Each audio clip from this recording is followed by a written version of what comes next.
Primeiramente, boa noite. Deus nos abençoe a todos, em nome de Jesus.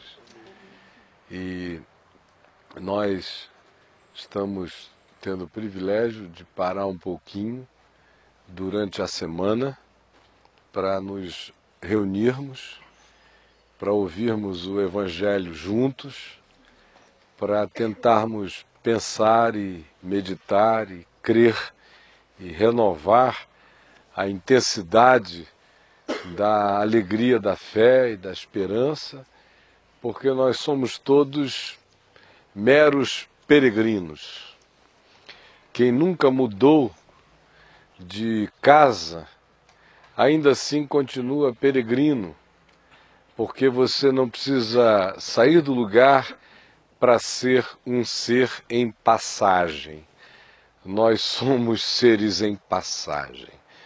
Não faz diferença se você passa a vida rodando em aviões sobre a face do planeta, de país em país, ou se você é daquele tipo que jamais saiu do quarteirão quase, ou da quadra, um ser de raízes e localizações de natureza quase vegetal. Não importa. Nós estamos passando. Nós somos todos peregrinos, queiramos ou não queiramos. Agora, bem-aventurado é aquele que assume a sua identidade peregrina, a sua natureza peregrina, porque nós estamos de passagem mesmo. Não só nós estamos de passagem porque há um relógio em nós que deflagra um processo de peregrinação biológica, de passagem biológica até a falência física, que a gente chama de morte, como também pelo fato de que, ainda que a gente não vá a lugar nenhum, existe uma peregrinação, uma jornada, um caminho imposto pelo corpo também. É por isso que, ainda que uma criança não saia do lugar, ela na casa em que habita, no lugar onde ela está, com os pais que possui, ela faz uma viagem. Depois ela entra num determinado nível de idade, ela chega à puberdade, ela pode continuar morando com os mesmos pais no mesmo lugar, mas ela vai fazer outra viagem.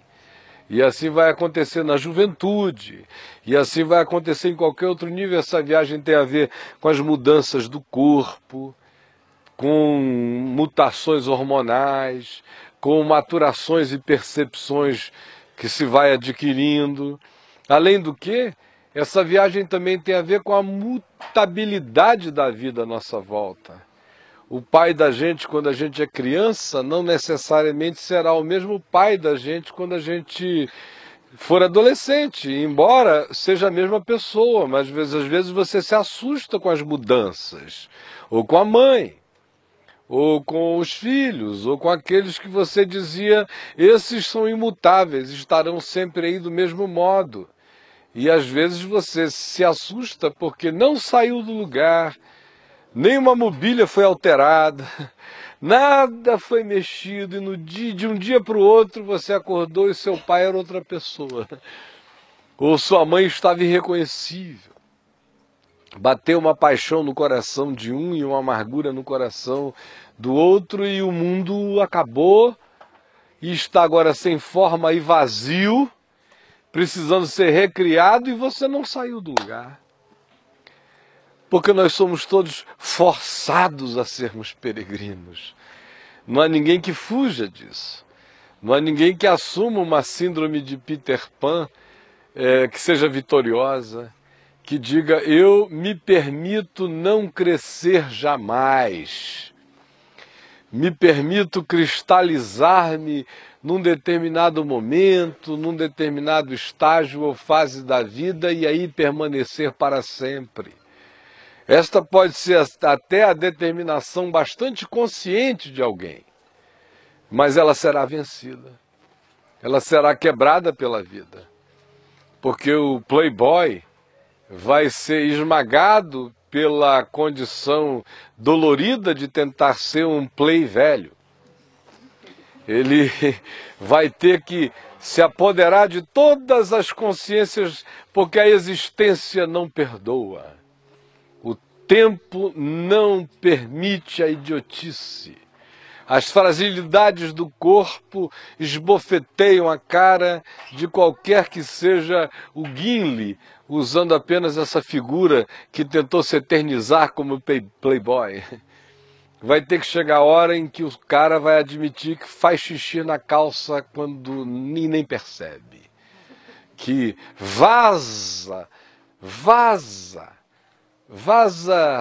processo de defecção dele, de dejetos que dele procedam, e ele nem nota. E aí ele pode ser um Sartre, mas tem que usar fralda. Como Sartre, que ficou com continência urinária e também fecal, e fazia nas calças, número 1 e número 2, no sofá, em todo lugar, e ainda lúcido, e perguntaram a ele, escuta, isso está alterando alguma coisa a sua filosofia?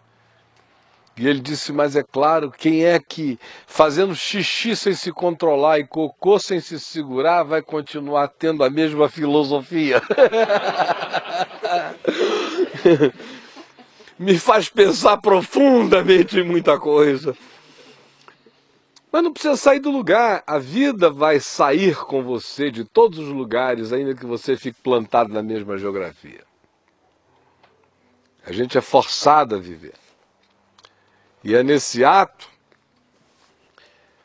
de existir, que é um processo que está para além da gente, para além dos nossos controles, que frequentemente quebra os nossos planos, arruína as nossas projeções, nos faz repensar tanto os nossos próprios caminhos, as nossas próprias determinações, que somente uma pessoa completamente incapacitada de perceber, juntar e agregar e somar e sistematizar os processos de sua própria vida não entenderá isso que eu estou dizendo. E é nesse processo aí de peregrinação que eu já disse, ninguém precisa sair de lugar nenhum, porque a vida vai nos relugarizar o tempo todo e nos forçar a experimentar a jornada. Seja você um covarde, ou seja você um ousado, todo mundo é forçado a ir, ainda que não saia do lugar, está em processo. É nesse caminho aí, nessa peregrinação, que a gente se quebra, que a gente carrega pesos maiores do que nós, ou que a gente impõe a si mesmo pesos muito maiores do que a gente pode suportar, ou que a gente, de fato, acolhe cargas como se fossem vida, e a gente acolhe volumes inumanos como se fizessem parte da própria jornada da existência da gente, quando não é. É aí que a gente vai conhecendo os elementos que vão dolorindo a existência da gente, ainda que a gente não saia do lugar.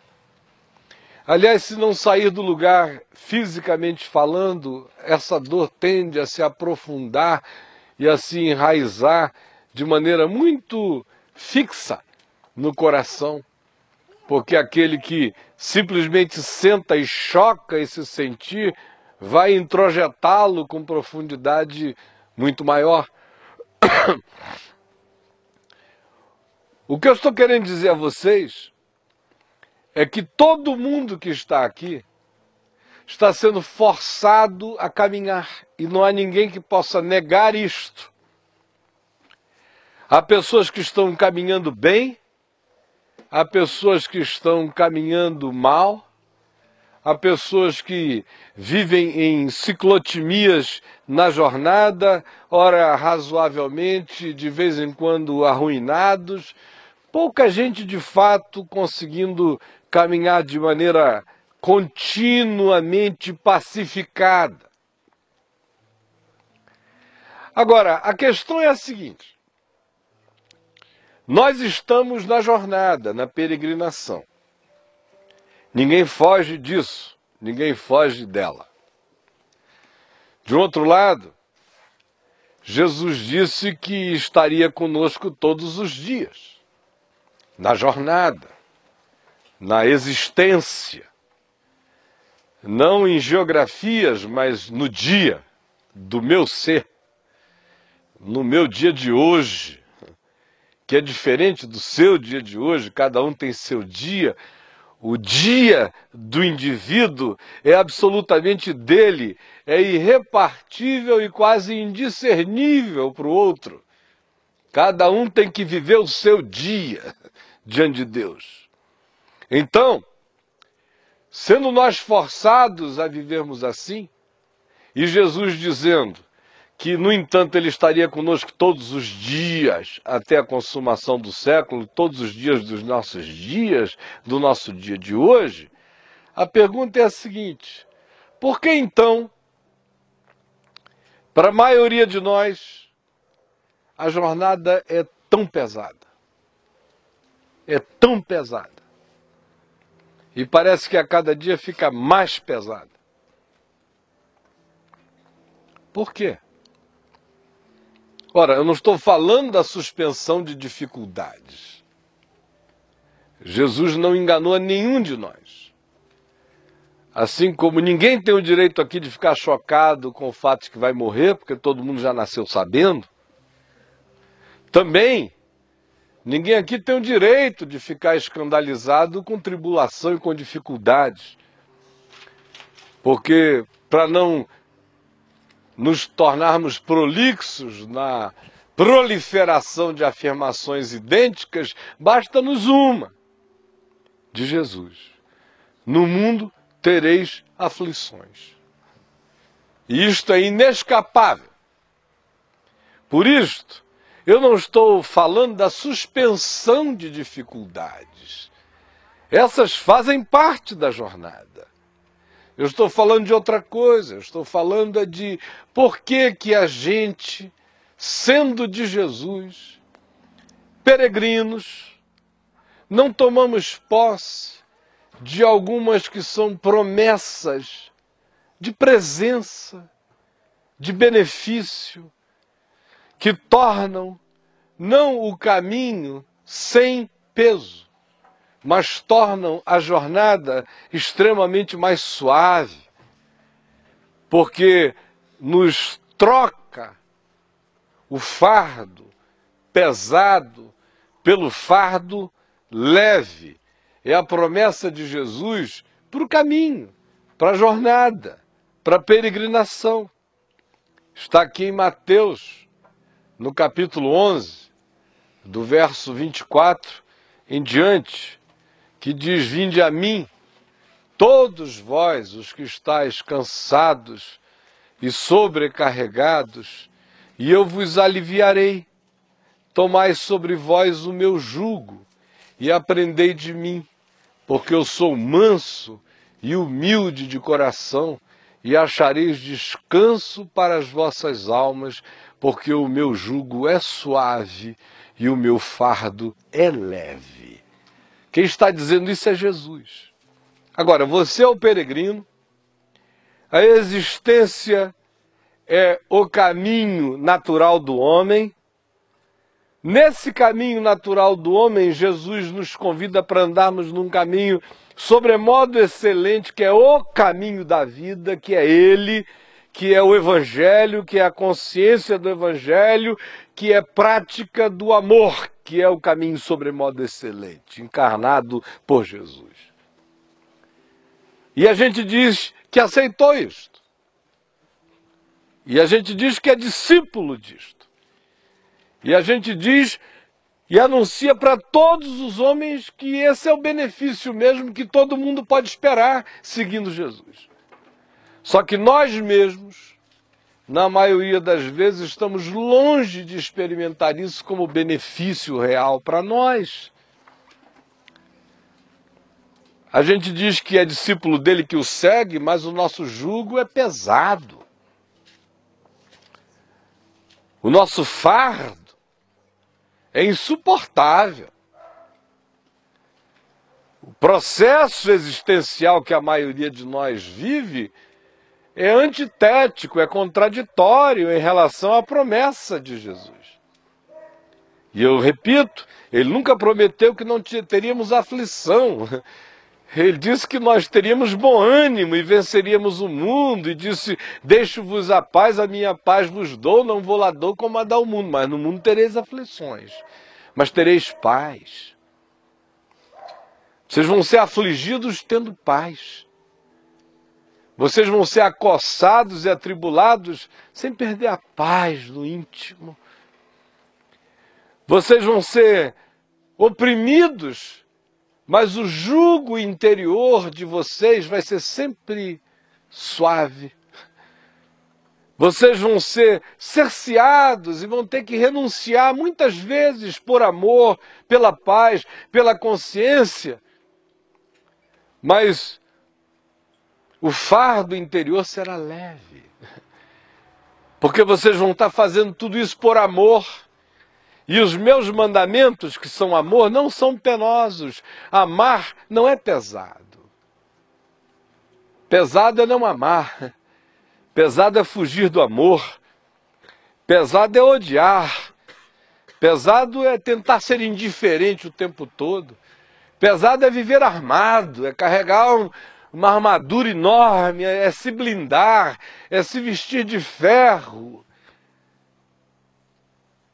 É usar adereços de chumbo, de sentimentos estranhos. Isso é que é pesado. Jesus, no entanto, disse que não seria assim. Por que, no entanto, a maioria de nós, mesmo confessando essas palavras, está longe da experiência dessas possibilidades todas?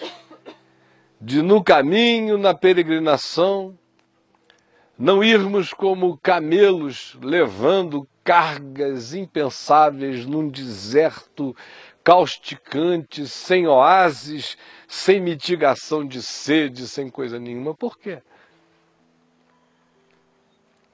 Ou essas palavras de Jesus não são verdadeiras, ou nós é que não experimentamos a verdade delas até hoje.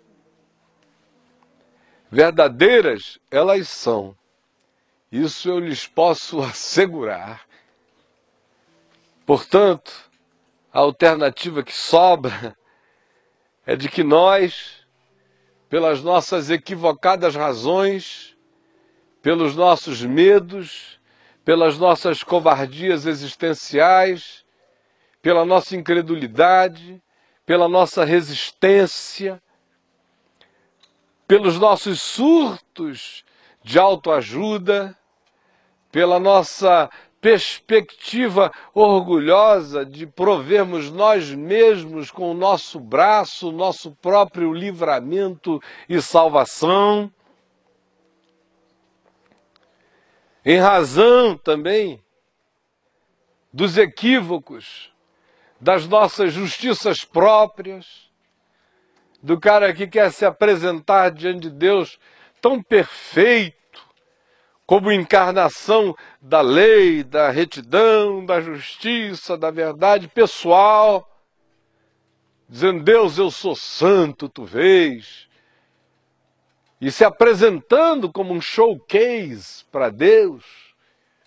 Esse indivíduo vai carregar um fardo que diz Paulo, e Pedro também repete, que nem nós e nem os nossos filhos podemos carregar. E Jesus diz que nem com um dedo os fariseus que colocavam esse peso sobre os homens queriam tocar naquele fardo, de tão pesado que era. Mas tem muita gente que acredita no que os fariseus ensinam e carregam aquele peso terrível de justiça própria, de apresentarem-se diante de Deus como sua própria solução para Deus.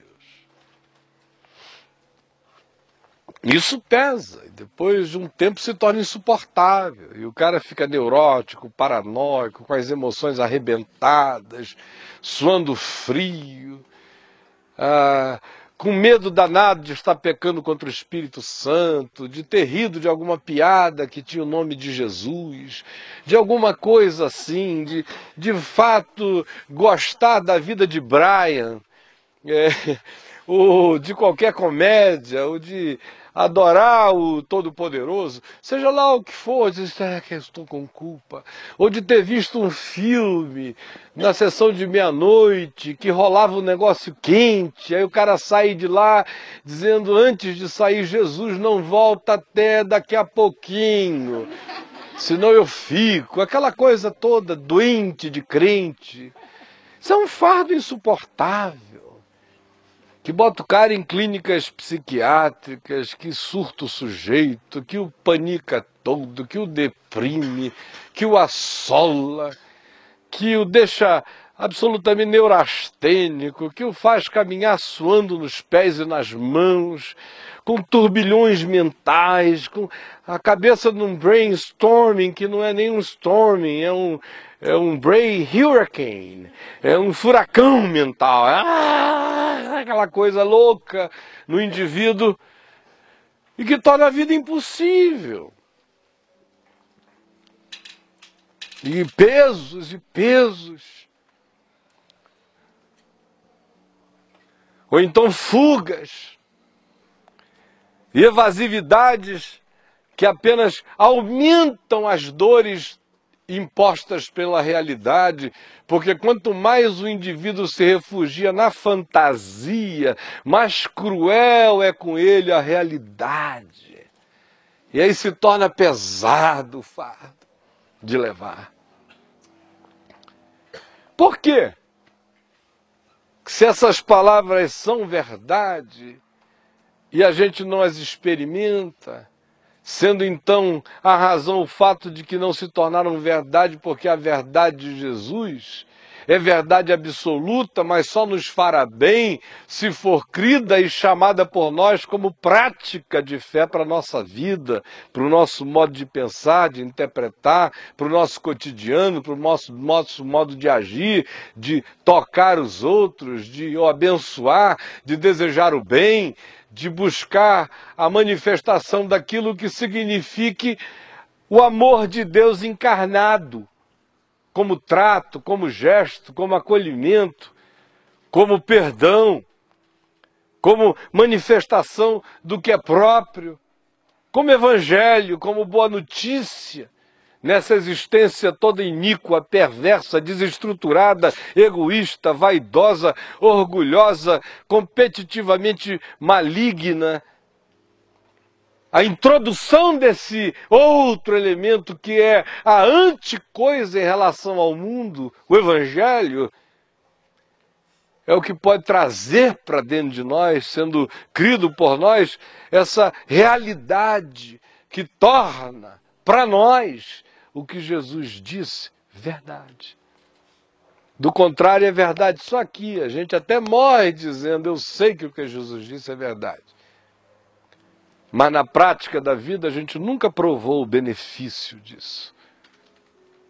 Como jugo suave, fardo leve. A pergunta é por quê? Por algumas razões. Primeiro, porque a gente tem uma dificuldade absurda de crer que a boa nova do Evangelho, da palavra de Jesus, só se torna verdade para nós quando nós temos uma consciência que assumiu o nosso próprio estado de falidos.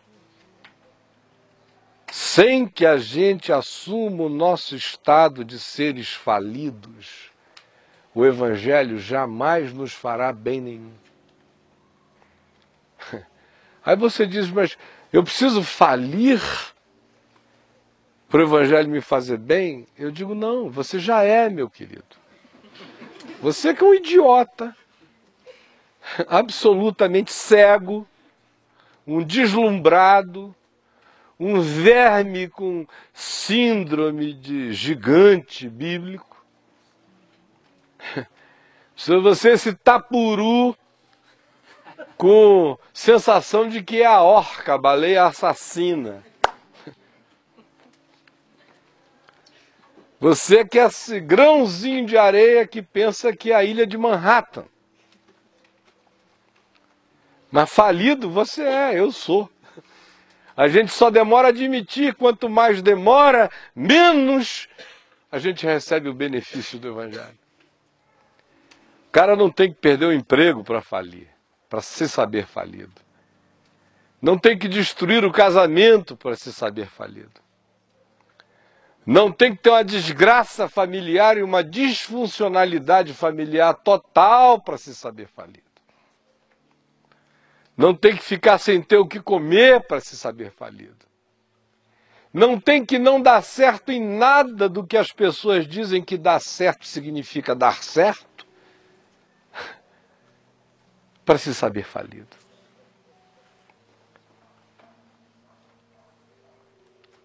Segundo se saiba, Paulo nunca transou com a mulher de nenhum vizinho. Nunca pegou nenhuma mulher de ninguém. Talvez tivesse sido até celibatário a vida inteira. Se não fosse a fimose, que ele cortou do 8º dia, ali era uma região imexível.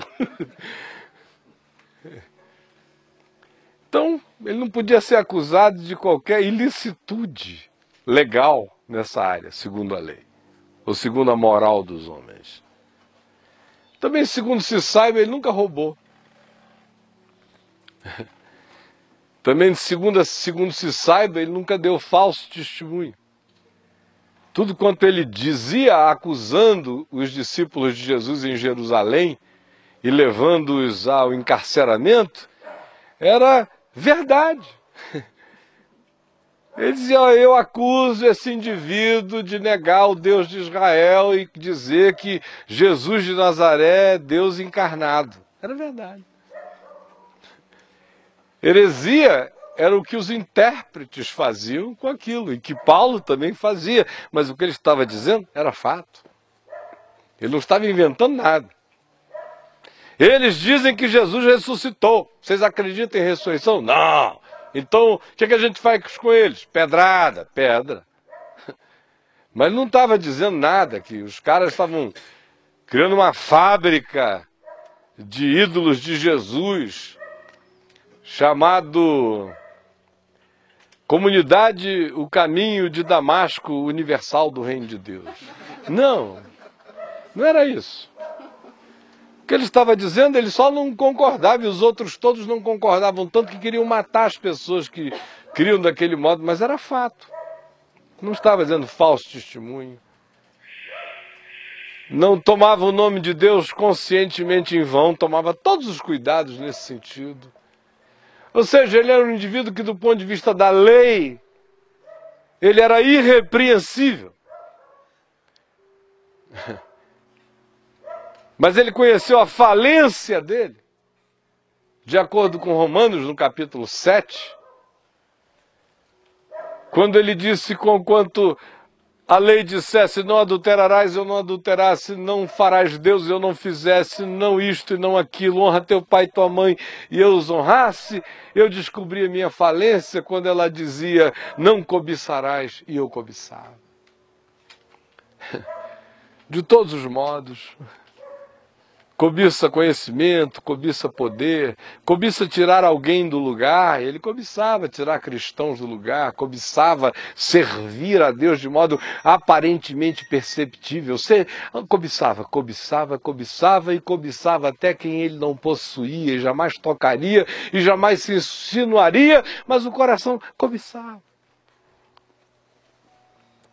E aí ele reconhece a falência dele: desgraçado, desventurado, o homem que eu sou. Se o indivíduo não chega aí, por alguma via, preferencialmente pelo convencimento do Espírito Santo no coração da gente, convencendo-nos do pecado, da justiça, do juízo, tirando o véu do nosso auto-engano, da nossa justiça própria, das nossas miragens e fantasias de autojustificação, enquanto não há essa obra de Deus dentro de nós que nos revela quem nós somos, ainda que nós sejamos melhores do que Paulo. Mas a questão não é o que eu faço, é quem eu sou caído. O pecado habita em mim. Eu não sou pecador porque eu peco é porque eu sou pecador. Não é porque eu cometo pecados que eu me torno um pecador, é porque eu sou um pecador que eu cometo pecados, ainda que eu não os cometa do lado de fora, mas frequentemente eu os cometo em meus pensamentos, sentimentos, omissões, decisões, violações do amor que ninguém percebe, mas acontecem o dia inteiro dentro de mim, sobretudo pela minha incapacidade de me conectar aos meus próximos, porque eu não suporto o volume das conexões. Eu sou pecador. Não tem ninguém aqui que não seja terrivelmente. Agora, se o indivíduo não chega a esse momento, a esse discernimento, por um trabalho do Espírito de Deus, vulnerabilizando você e você acolhendo a vulnerabilidade da percepção, discernindo quem você é. Quando a gente não se abre para que assim seja, frequentemente o será por outras vias. Será por você carregar o peso desgraçado mesmo do fardo, das culpas, das angústias, das neuroses, das paranoias, dos medos, das aflições, de se sentir perdido e sem rumo, da constatação para você mesmo do seu potencial de ódio, de furto, de apropriação indébita, de incapacidade de praticar o amor na direção proposta por Deus, o Pai. Aí, quando a gente não quer ceder ao Espírito Santo, que quer produzir essa consciência de falidos em nós pela luz, pela autopercepção, pela iluminação que Deus faça e que nos conduza a nos enxergarmos na luz dele, na palavra dele. Se a gente resiste, rejeita e cria uma crosta e se blinda para que essa luz não nos ilumine, a gente não se perceba e não tenha que se converter pela percepção do que nos foi mostrado, entregando-nos a ele, quando a gente assim se fecha, o amor de Deus nos abre no cacete, no porrete. Parte para as cabeças. É o anjo do Senhor se embolando com Jacó. Você não quer mudar, meu irmão? Tenta me vencer, me amando apaixonadamente, porque eu vou te marcar para o resto da tua vida.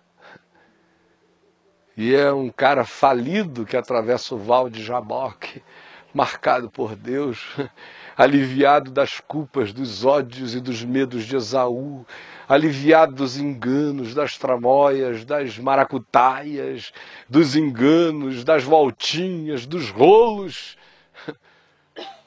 aliviado de tanta construção particular, de tanta tentativa de ser seu próprio Deus, de tanta tentativa de fazer seu próprio caminho e não confiar e não obedecer à instrução de quem anda adiante, nos chamando para o caminho da vida.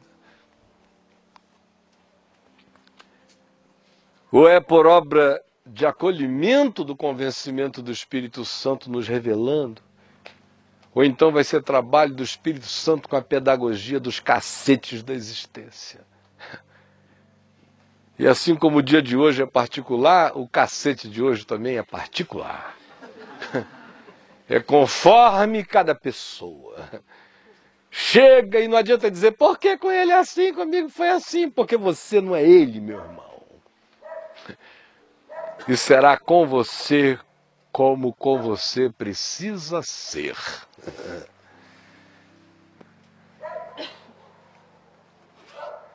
Aí você diz, mas como é que eu faço isso? Esse caminho. Porque Jesus está dizendo, vinde a mim. E o paradoxal é que supostamente ele está chamando para si quem não consegue nem andar. Parece até brincadeira, né? Na Paralimpíada. O cara tirar os instrumentos todos da moçada e dizer, agora corram. Pulem os obstáculos, vão lá. Parece que Jesus está de gozação com os Paralímpicos. A gente já é todo danado mesmo. Vamos lá. Conseguimos uns aparatozinhos de justiça própria. Vamos lá. Aí ele diz, olha, larga tudo. Mas eu? E vem a mim, mas assim eu não consigo nem andar. Parece uma proposta assim meio brincalhona, marota, né? Poxa vida, se o senhor diz que eu estou cansado, sobrecarregado, ao invés de dizer vem a mim, o senhor devia dizer espera aí que eu estou chegando.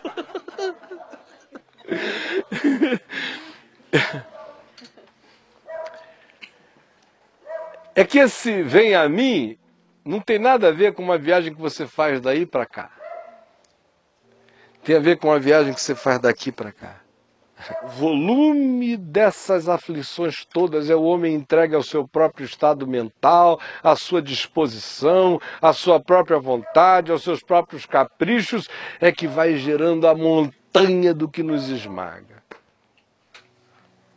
Aí ele diz, olha, muda de lado dentro de você, vem para mim, larga esse bagulho todo.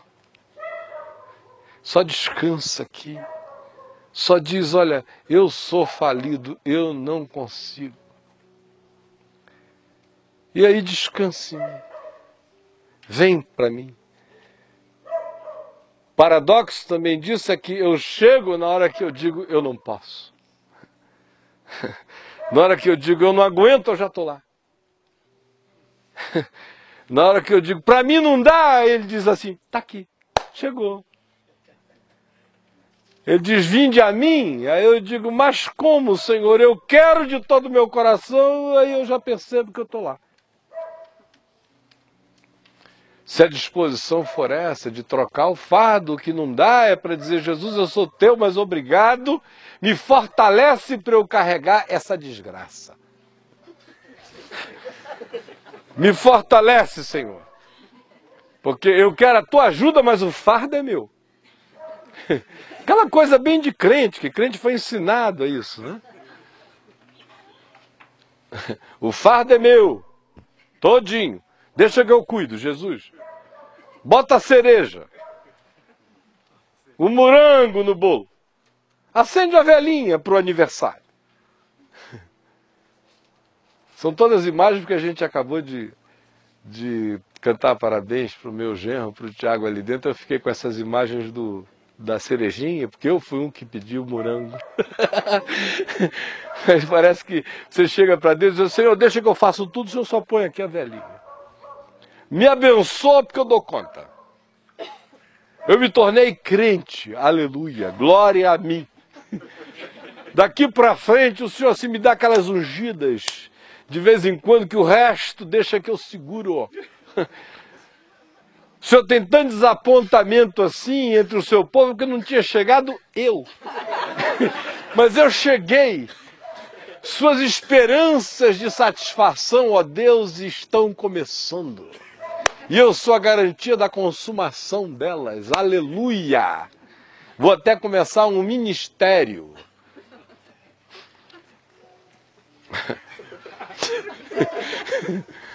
Pois bem, se for assim não dá.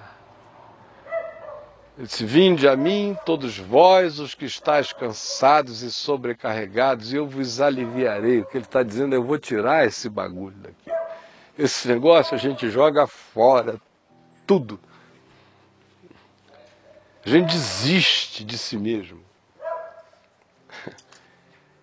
É outro paradoxo do Evangelho. Aquele que preserva a sua vida, perdê-la-á. Aquele, porém, que entrega, que oferece e que dá a sua vida, esse preservá-la-á para a vida eterna.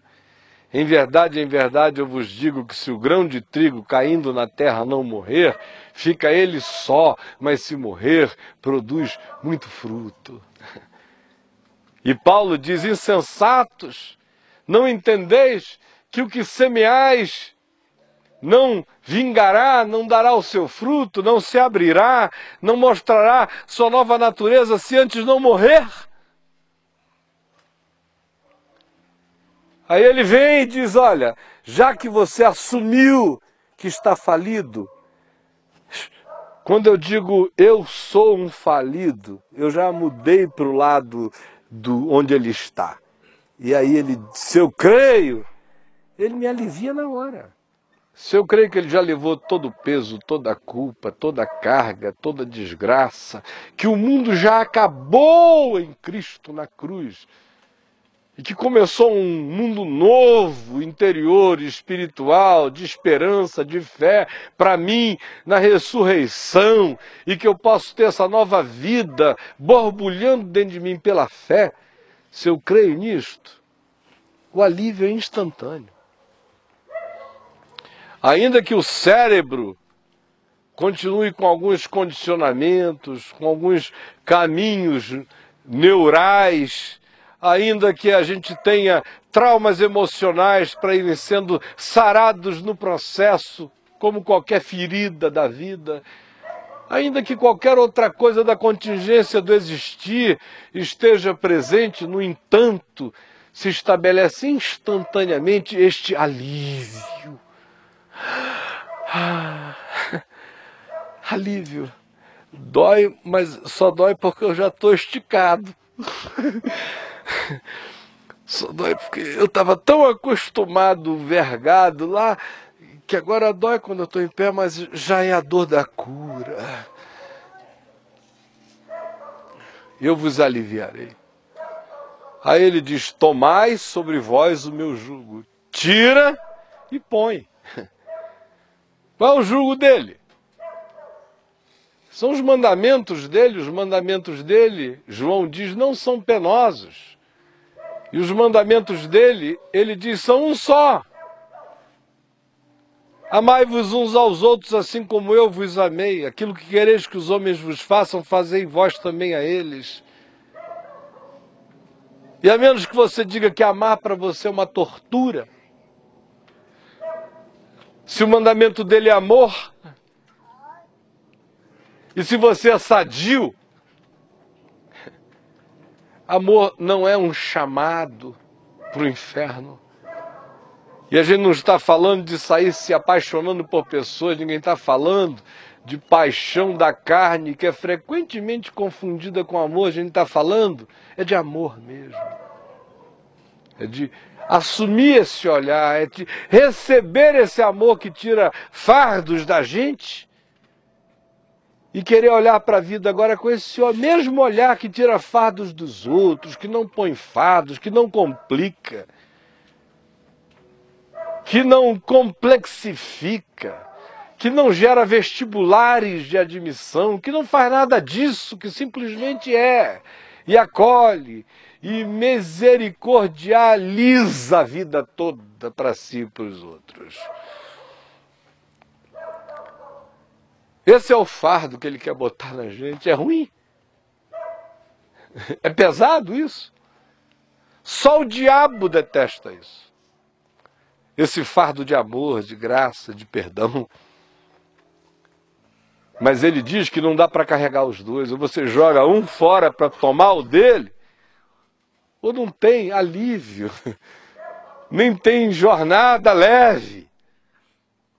Porque o meu jugo é suave e o meu fardo é leve, é o que ele promete.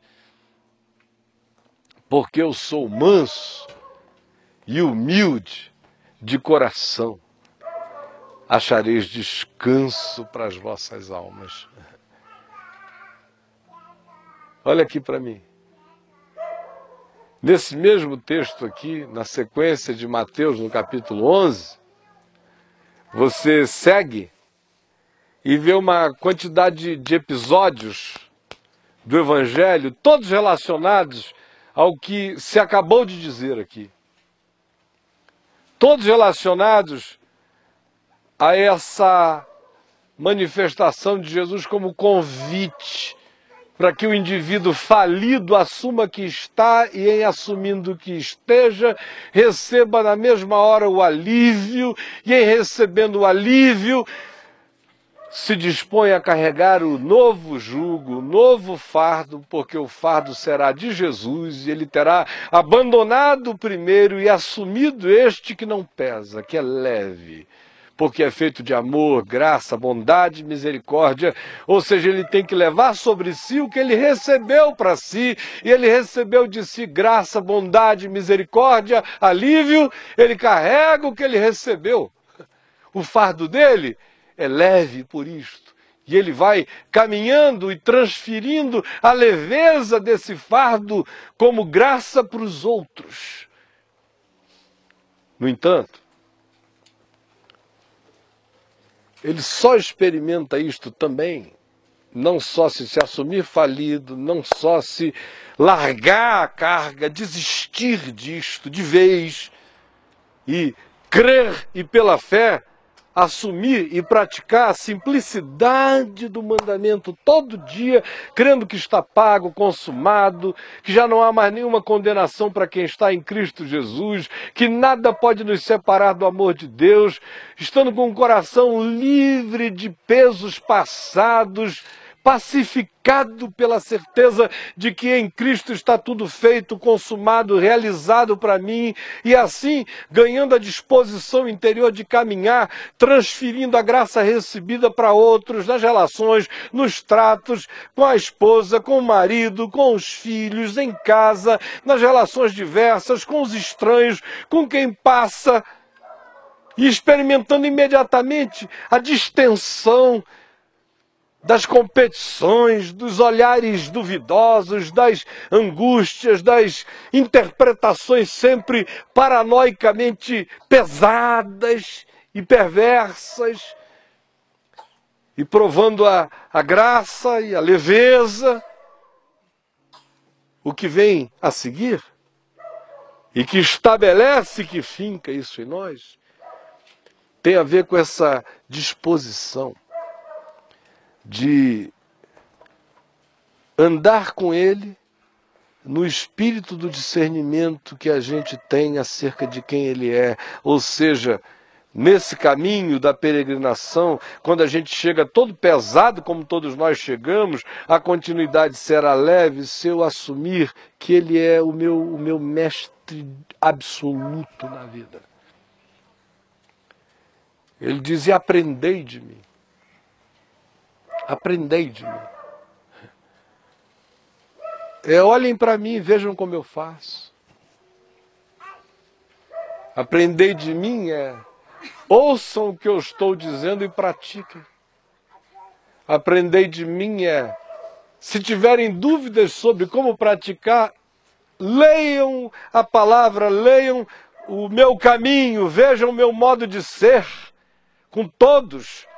E não tenho dúvida, o meu modo de ser interpreta qualquer dúvida. Você vai saber como é que tem que tratar qualquer um. Sempre é simples. Aprenda de mim. Aprenda comigo a lidar com quem está traindo, com os Judas ou com os muitos Judas da sua vida. Aprenda de mim, comigo, a lidar com o efeito da traição. Aprenda de mim a lidar com a tristeza e a frustração da negação do outro para com você. Aprenda comigo e de mim a como lidar com a opressão, com a interpretação errada, com a fantasia dos outros. Aprenda comigo a não se importar, a não viver se explicando, a não viver procurando, a não entrar em paranoia, a andar seu próprio caminho, a viver o dia de hoje, a hora de cada hora, de cada momento, de cada tempo, sem deixar que os outros determinem quem você se torna, nem quem você seja, nem como você vive, porque você tenha um caminho tão definido dentro de você que ninguém altere você desse caminho. Aprenda de mim. Aprenda de mim a não fazer justiça com as próprias mãos para si mesmo. Aprenda de mim a buscar justiça para os outros, mas sempre com amor. Aprenda de mim a não se vingar. Aprenda de mim a não ter poder e usar o poder para manipular. Aprenda de mim. Aprenda de mim a não ser juiz do próximo. Porque não se esqueça, diz ele, que eu mesmo que podia julgar, disse, quem me constituiu juiz e partidor entre vós? Aprenda de mim. E aprendei de mim. Quanto mais eu vou aprendendo dele, mesmo. Não como uma informação que eu ouço para, sei lá, saber, dizer, achar bonito. Só para fazer de cerejinha do bolo da minha porcaria, do meu dejeto. Mas ao contrário, para ser a substância do meu ser. Quando eu quero aprender assim, aí o que se estabelece é que a gente vai descobrindo e mergulhando nele. E vendo como ele é manso e humilde de coração. Aqui na sequência, como eu ia dizendo, você vê isso sendo mostrado. Primeiro, é o episódio do sábado, quando os discípulos dele entraram nos trigais e comeram espigas no dia de sábado, e os religiosos legalistas, que carregavam um peso enorme e queriam aumentar o dos outros, vinham repreender dizendo, não é lícito fazer isso no sábado. Mas Jesus disse a eles, vocês não viram como é que fez Davi? Ora, se Davi fez isso, quanto mais esse que está aqui, que é maior do que Davi, podem comer, meus filhos, podem comer à vontade. Porque a fome do homem é maior do que qualquer sábado, ele disse. Porque a condição do homem é maior do que qualquer lei. A lei tem que existir para servir o homem, não o homem para servir a lei. Uma lei que atrapalha a vida é diabólica, Jesus está dizendo. Misericórdia eu quero e não holocaustos. Aí vem um segundo episódio. Ele entra numa sinagoga, lá tem um homem de mão ressequida, aquele é dia de sábado. E aí ele é que provoca, perguntando, é lícito curar no sábado?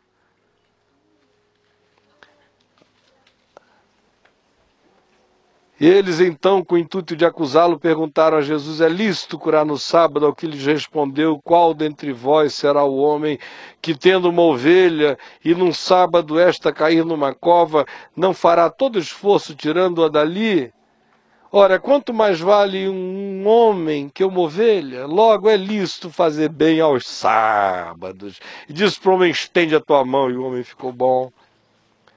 Aí o verso 15 diz, mas Jesus, sabendo disto, que tinha um plano para tirar a vida dele, afastou-se dali. Se fôssemos nós, se diria assim, mas então ele sabendo que tinha um plano para tirar a vida dele, ficou com tanto medo que se escondeu num lugar e disse, chega dessa história de ficar fazendo bem aos outros, não dá certo não. Ah, eu estou cansado. Ou então ia comprar um carro blindado, ia mudar de vizinhança, ia para um outro lugar. Mas ele, não acontece nada com ele, ele só sai dali e continua ele mesmo. Não fica com vontade de se vingar, não fica com raiva, não diz quem foi, anota aí os nomes, porque ó, quando eu voltar vocês vão ver o que eu vou fazer com esse cara. E nada disso, só saiu dali e continua ele mesmo. Advertindo-lhes, porém, que não expusessem a publicidade. O pessoal está querendo me matar, não fiquem botando outdoor. Simples assim. Tem provocação em Jesus. A provocação é ele. A provocação Só existe em mim, eu é que me sinto provocado por ele. Mas ele não anda provocando ninguém. Eu que não suporto aquela presença de amor. Tão diferente de mim. E quanto mais diferente eu sou daquilo, mais eu odeio. Porque ou eu me entrego e me converto, ou eu tenho que odiar para dizer, senão eu não sobrevivo. E não é nem sobrevivo, você só está subsistindo. Não está vivendo. Ninguém assim está vivo.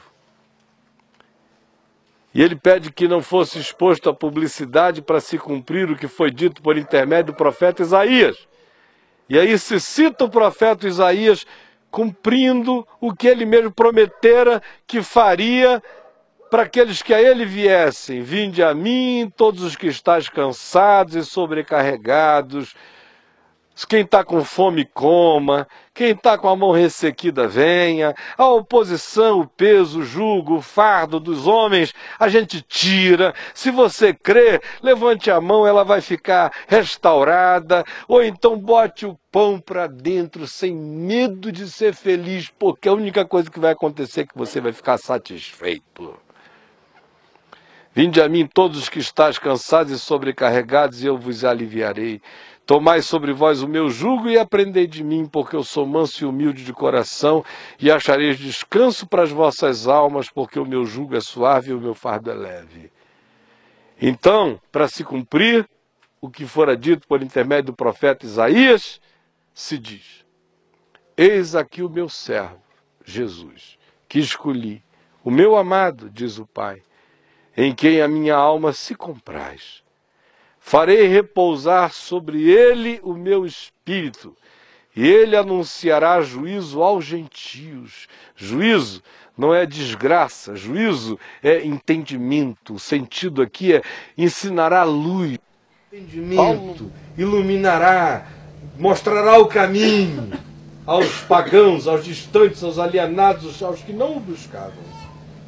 Enquanto isto, e no processo, ele não contenderá, não vai encher o saco de ninguém.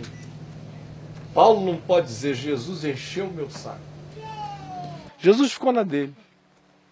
Paulo matou, prendeu, torturou, criou um doicode do Sinédrio em Jerusalém, obrigou gente a blasfemar, fez de tudo, mas Jesus não encheu o saco dele. Jesus não chega, não ficou ouvindo. Jesus não ficou ouvindo, Jesus veio. Não ficou assim, Paulo, todo dia, Paulo. Quer dizer, Jesus, graças a Deus, não era crente. Se Jesus fosse crente, Paulo não teria se convertido nem com a patada que recebeu no caminho de Damasco. Assim, eu sei que Deus existe, mas quem não quer sou eu. Se Jesus fosse crente, coitado de Paulo. Mas Jesus deixou. Até o dia.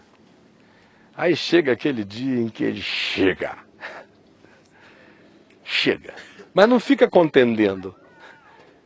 Deixa. Fala de modo tão sutis, mas fala. Até que chega o dia. Mas ele não fica a contender. Nem gritará. Não fica a se impor por nenhuma forma de violência, nem realiza esse bem pela via de nenhuma lavagem cerebral, de nenhum fanatismo, de nenhuma energia belicosa. Não. Ele não é assim, ele é manso e humilde de coração. O jugo dele é suave, o fardo dele é leve, como ele seria diferente? Nem alguém ouvirá nas praças a sua voz, ninguém jamais vai ouvi-lo levar ninguém a público para dizer o que faremos com ele. Quem faz isso são os filhos do diabo, que pegam a mulher adúltera e a levam para diante de todos e ainda querem provocar Jesus sabendo se era para apedrejar ou não. Mas com ele não é assim, nunca. E se vocês virem alguém sendo assim e fazendo assim em nome dele, saibam, é disfarce de Satanás. Ele é manso e humilde de coração, o jugo dele é suave, o fardo dele é leve, por isso ele não esmagará a cana quebrada. Não está na natureza dele pegar quem está quebrado e quebrar ainda mais. Deixa eu te lembrar uma coisa aqui. Olha só, Pedro, chega aqui, meu irmão. Aliás, não vamos falar agora aqui em Jerusalém, não. Vai lá para Galiléia. Fica lá pensando nisso tudo. Eu te avisei, que avisa amigo é. Eu falei que Satanás tinha pedido para peneirar você. Você ficou se achando gostosão. Disse que ia até me defender, puxou da espada. Diz que filho de gente como seu pai é macho. E olha só no que deu. Se não fosse eu, meu irmão, tu estava perdido, Pedro. Mas graças a Deus por mim. Graças a Deus porque eu sou eu. Aleluia a mim. Louvado seja Jesus. Jesus falando de si mesmo. Jesus crente, perdido, falaria assim. Que é como os crentes falam. Quem dera haja ainda conselhos de igreja, diretorias, juntas que examinem pessoas que fizessem esse papel ridículo que já era santificado. Mas os caras não fazem assim não, vocês sabem como é que é. Esmagam a cana, fazem caldo e inventam etanol. Com a alma do crente. O crente vira etanol. Vai ser esmagado. Vai virar flex. Carro flex, crente flex, de tão pasta que virou liquefeito, virou combustível de pastor. Só isto. A caninha quebrada já foi industrializada e é barata. É uma boa solução para esses tempos de poluição. Mas ele não esmaga a cana quebrada. Está quebradinha? Ele levanta, ele cura, ele sara, ele entala, bota as talinhas e encaniça a cana quebrada. Engessa para se arrumar, para ela cicatrizar. E não faz nenhuma pergunta. No máximo é: Pedro, tu me amas? Se eu te amo, então tá bom. Tá tudo certo, já tava, rapaz. Tô perguntando é só para você introjetar essa consciência de que você me ama, você entendeu? Tudo bem, rapaz, tudo bem. É assim mesmo, faz parte. Tá? Vamos lá, vamos lá. Se você souber que você é um falido, você vai longe. Se você esquecer que o seu nome Pedro significa pedra ou rocha, você vai longe. Mas se você achar que você é o que o seu nome diz, você está perdido. Ele não esmaga a cana quebrada, não apaga a torcida que fumega, não apaga as últimas esperanças humanas, ele não chega apagando tudo para se satisfazer com a morte absoluta do indivíduo, para depois reacender e dizer: olha, parabéns para mim nesta data querida, muitas felicidades, muitos anos eternos de vida para mim, que te apaguei e te acendi. Não.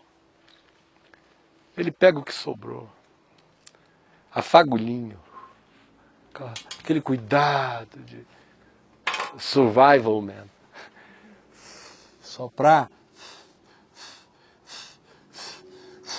aí vai botando gravetos de graça, de amor, aí vai até que ele vai trazendo os troncos poderosos e tudo, esse vagalume de desesperança, de luzes intermitentes, quase idas, reaceso, na esperança e afornalhado na graça e no amor de Deus, porque o seu jugo é suave, porque o seu fardo é leve. E ele fará assim até que faça vencedor o juízo, até que aquilo que é luz de entendimento de vida se instale definitivamente em cada um de nós. E é nesse nome, é nessa esperança que se diz: aguardam todos os homens da terra. Por isso que a gente se reuniu hoje aqui, né, neste dia. Para que toda cana quebrada seja reerguida, toda torcida que fumega seja reacesa, para que todo caminhante esmagado, cansado, sobrecarregado, aflito, culpado, desesperadamente estressado, ansioso, assuma de vez a sua falência e aí seja salvo. E aí não tenha mais que carregar o que já não é. Eu fali uma vez na vida, eu nunca tinha tido a experiência humana, negocial, de falência do ponto de vista de comércio, fisicalidades, institucionalidade, dinheiro. Nunca dei a mínima para dinheiro, todo mundo que me conhece sabe disso. E nunca andei atrás de dinheiro, dinheiro quando quis andou atrás de mim, mas eu nunca andei atrás dele. Bondade e misericórdia me seguirão, eu não corro atrás dessas coisas, eu quero seguir ao Senhor. O resto, Ele acrescenta, como Ele quer. Isso não é tema, nem é assunto, nem é algo a ser enfatizado. Ele cuida, Ele faz.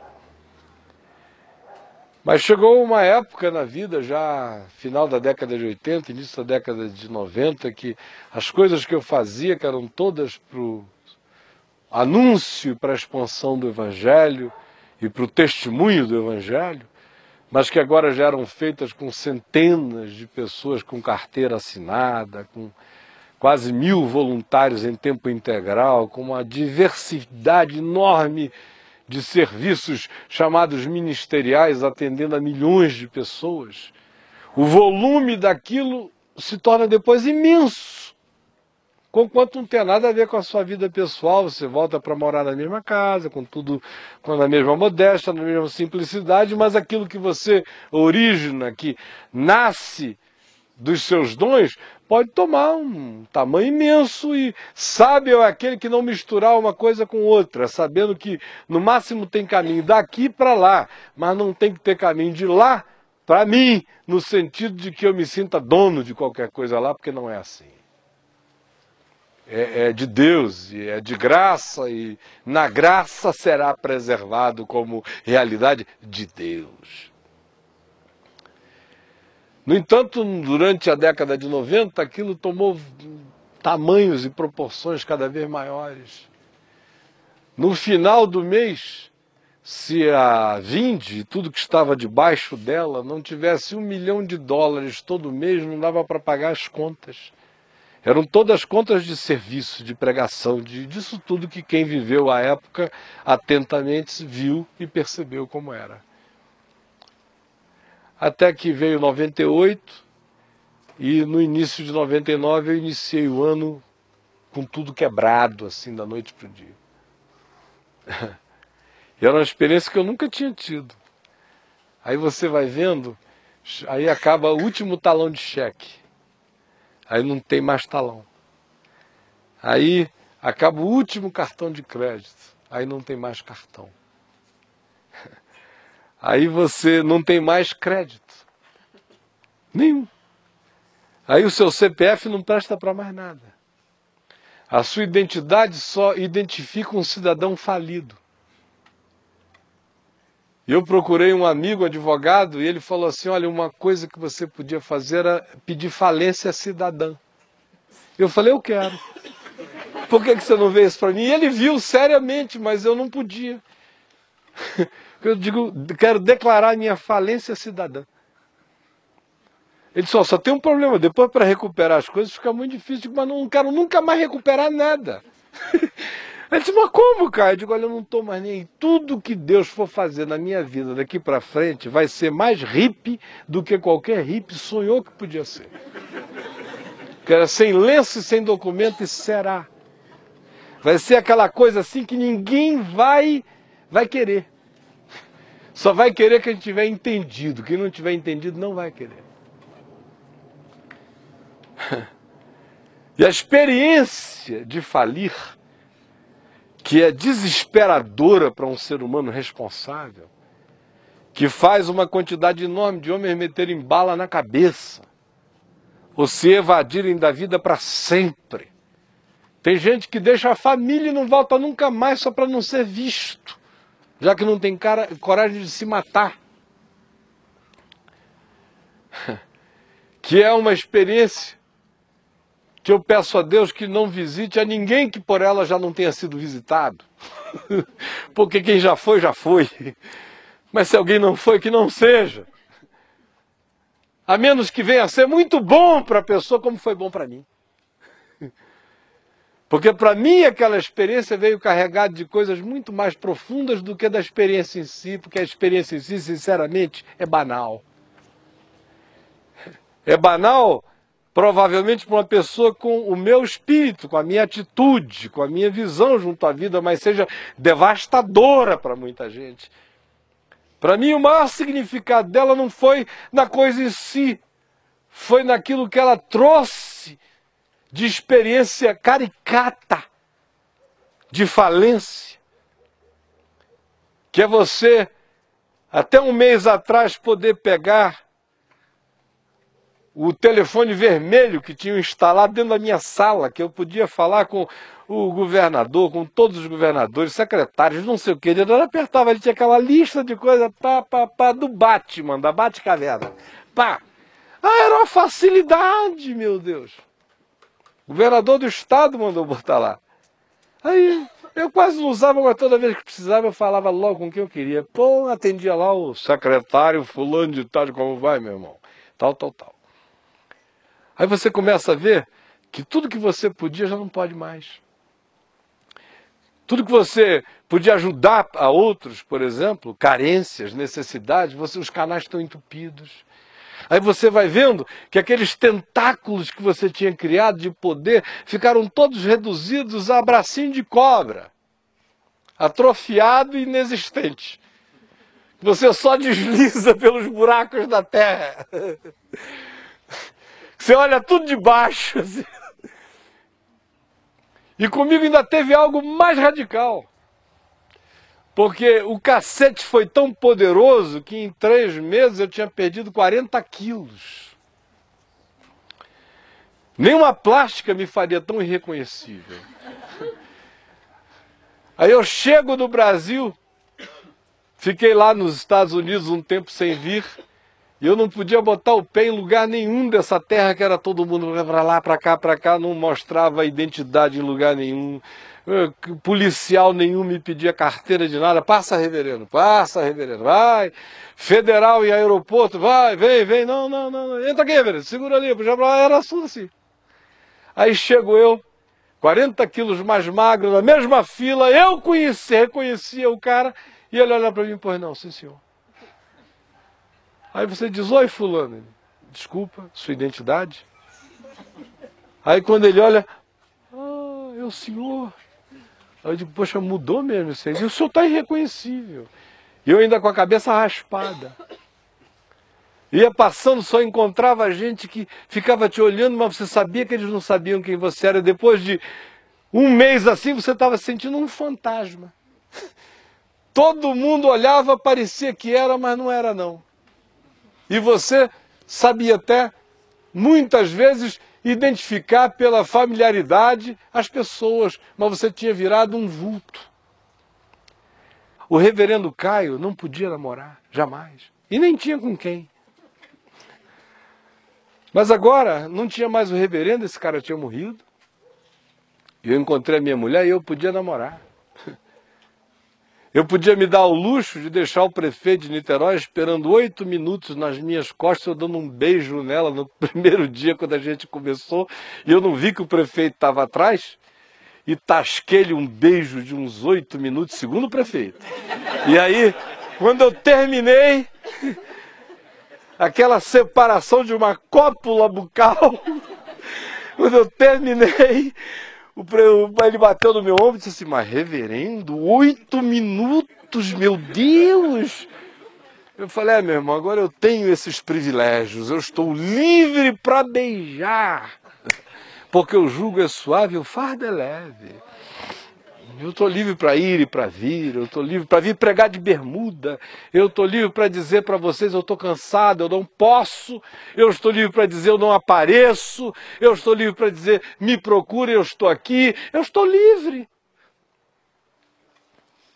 estou nem um pouco preocupado com o que penso ou deixo de pensar, eu estou preocupado em pensar e viver conforme Jesus disse que eu devo fazer para que eu seja um instrumento de graça para o meu próximo. Agora, como os doentes de alma interpretam isso, não é meu problema e não terão o poder de me desviar do curso dessa decisão. Porque o jugo é suave, o fardo é muito leve. E ele está ensinando a que a gente busque a viver como ele, e ele nunca esteve falido, nem quando disse: as aves dos céus têm ninho, o filho do homem não tem, porém, onde reclinar a cabeça. Ele ensinou que a gente precisa falir das nossas presunções de poder, de autocompletação, para que a gente experimente a realização dele em nós. Agora, essa é uma decisão que não se traduzirá numa mão levantada. Se traduz numa decisão interior de dizer: será assim. Eu vou dar razão a essas coisas todo dia. Leve isso a sério. Tão sério quanto o que seja sério, essencialmente sério para você. Não deixe ficar espaço para aquelas opiniões suas que são contrárias ao Evangelho. Nem para aqueles direitos seus que são contrários ao Evangelho. Nem para aqueles poderes seus que esvaziam a completação da graça de Deus na sua vida. Desista disso, para que você prove a plenitude. Do contrário, você vai dizer: Jesus, abençoa a minha desgraça, abençoa a minha angústia, abençoa a minha tristeza, abençoa... É isso apenas que você vai pedir, porque você não desiste de carregar seu próprio jugo, seu próprio fardo, fica apenas pedindo a Deus que unja o volume das suas infelicitações pessoais, herdadas, adquiridas, desenvolvidas e carinhosamente protegidas por você, que encapsulou o tumor do próprio câncer que você carrega nas costas como peso. Pare com isso. É só vir. E não é a mim que falo, é a Ele que fala em você. Eu sei que todo mundo já entendeu. Vamos orar então? Vamos ficar em pé.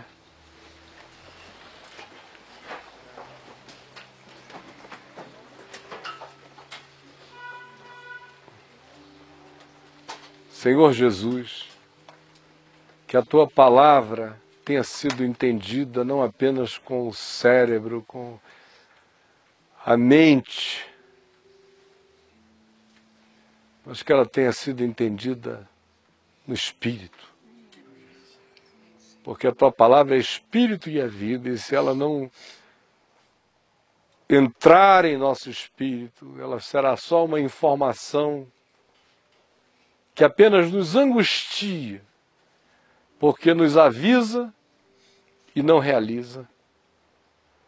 Permite que ela entre em nós, no nosso ser, que se torne vontade, fé, amor, disposição, coragem, confiança, entrega, prática. E aí o jugo será suave, o fardo será leve. E nós seremos ensinados de Deus. E nós seremos os falidos mais invencíveis da terra. E nós seremos os fracos mais inderrotáveis. E nós seremos as coisas que não são, que mais vicejarão em graça. Pelo amor do Teu nome, realiza essa compreensão e dá-nos a fé para nos apropriarmos dela e para praticarmos a partir de agora. Todo dia. E não nos deixa esquecer. E se nós esquecermos, pelo amor do Teu nome, nós pedimos que Tu nos sussurres ao ouvido, dizendo: o caminho é outro, ou este é o caminho, anda nele, não te desvia dele. Sê perseverante no que eu te ensino. Porque no fim, o fruto é vida e paz. Que seja assim, em nome de Jesus. Amém e amém.